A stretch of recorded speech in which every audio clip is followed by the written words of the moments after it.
Hey everybody, welcome to another episode of Game Version Differences. The game I have here today is called Jawbreaker 2, created by or published by Sierra Online as part of their Sierra Vision label, which was used basically for arcade type games. They also have a label Sierra Venture for adventure type games. This game was created by Chuckles, aka Chuck Boucher, and it was a sequel to another game called Jawbreaker, which was created by John Harris. That's really more of a straight Pac-Man clone. Jawbreaker 2 is a little more nuanced with moving walls and whatnot. It's still a relatively simple game, but the same concept and a little, at least more original than the original Jawbreaker. There's no screenshots, unfortunately, anywhere in any of these packaging or even the manuals or anything like that, so I can't really show you with this, but I'll try to put a screenshot up on the screen of the video so you can see what it looks like. But this is the game Jawbreaker 2.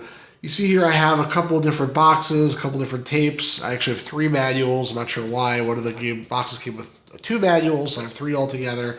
And one of the differences to these copies, and this will be a pretty short video because actually there's not a lot of differences. If you look at the 2 tapes first of all, basically the tapes are pretty much exactly the same. So this is the Atari 8-bit version by Chuckles. This is copyright 1980, Sierra Online Inc., which is not accurate. It's probably actually from 1983. Here's the back side of both of them. So the tapes are basically exactly the same. Then I have these 3 manuals over here, which again are basically exactly the same. Here's the front side, Atari version by Chuckles. Here's the back side, which for some reason it's upside down. I couldn't find any differences except for the fact that the coloring is a little bit different on this one particularly. It's a little bit lighter. The text is washed out, but that could just been happen over time or whatnot. And then all these, you unfold them, and you get a little more text on how the game works, how to start the game, either cartridge or cassette or disk drive, how to actually control with a keyboard or joystick, but no actual screenshots. But all of these manuals, as far as I can tell, are exactly the same. I did not find a single difference in any of them. So basically, the tapes are the same, the manuals are the same. Now, what about the boxes? Well, the boxes are also pretty much exactly the same. The one on the left here is a little more beaten up. It doesn't have the Electronics Boutique sticker on the front, but that's who cares. Here's the front. Here's the back. So on the left here, the glue is came off of the back. That could just easily be re-glued. But basically the same thing here. Same things on the bottom. Same phone numbers. Here's the bottom of the boxes, look the same. Here's the sides of the boxes. Look the same. Here's the other side, looks the same. So basically, everything is completely the same with these boxes too. So thanks for watching this game. No, I'm just kidding. It seems like there's no differences. However, there are actually a couple. The first one, which you may already notice if you have a sharp eye, is the sticker on the front. So this one here on the left says, Atari version by Chuckles, 16K cassette, 400-800.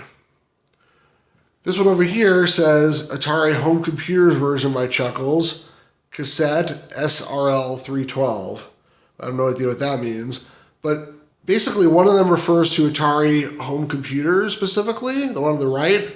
The one on the left is Atari 400-800, which is the same thing. It's the Atari Home Computer line. So I'm not sure. I mean, maybe this one came later because Atari 400-800 were the original line of Atari 8-bit computers, but then they came out with 1200 and 400 XL and 600 and 800 XL. So maybe they were basically saying this one when this put out was only for the 400 and the 800.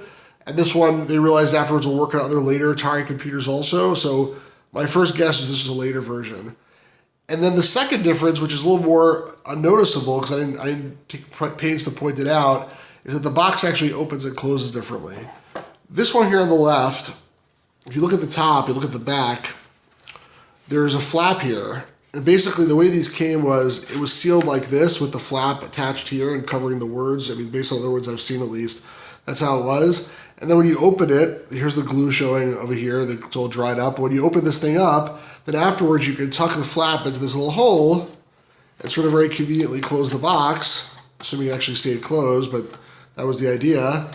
And then it was a nice way to close it, so that was pretty cool.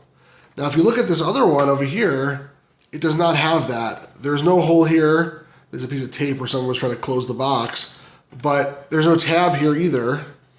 It doesn't look like it was torn off or anything like that. There are Sierra boxes of this era that come like this without any tabs. And this one here, it looks like here's the glue again. Looks like it was just sealed like this with no tab folding over.